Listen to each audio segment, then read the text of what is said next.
Well, a real exclusive here today for Turf Business TV. We're in Hyde Park and I'm joined by the contracts manager, Matt Higham.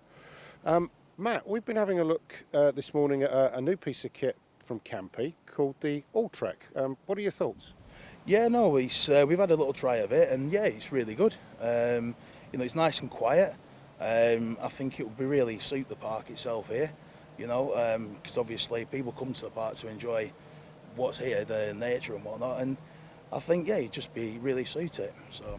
So quietness, battery powered, eco-friendly, for a venue like Hyde Park, that must be right up there in terms of your checklist. No, definitely. Well, I know we're looking at moving towards battery-powered equipment. Recently, we're doing tests on hedge cutters, trimmers, and blowers. So definitely, something bigger unit like this would definitely fit in for what we're, planning to look at for the future. So what sort of acreage are you looking after here? So the park's 365 acres. Predominantly, there's a lot of grassland. Obviously, there is the Serpentine Lake as well, and we do have quite a lot of horse rides as well. But yeah, no, I think with the actual parkland itself, it give a nice cut to it, and yeah, hopefully cut down on some maintenance costs. So you mentioned maintenance there. I think with other machines you go through belts and you obviously got blades, etc. Have you discussed that with these guys? Yeah, no, I had a quick chat with them about the cost of additional, there's no belts on it at all, it's just Right. motors, there's no PTO. So yeah, literally we go through probably 2 sets of belts per season for each ride-on mower, Right. because we have a lot of thick sort of grasslands as well.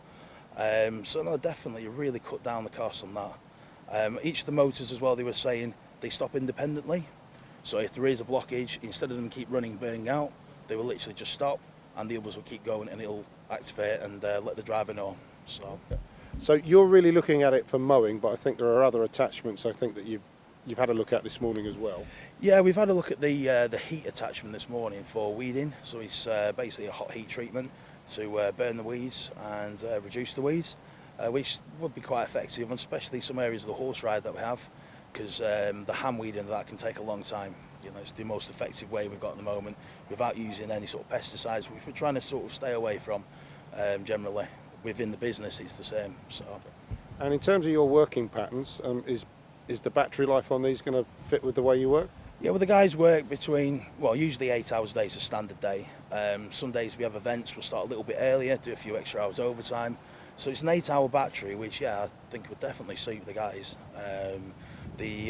And you can charge it through the day, so it's not like you have to use the battery up like some of the golf buggies and so on.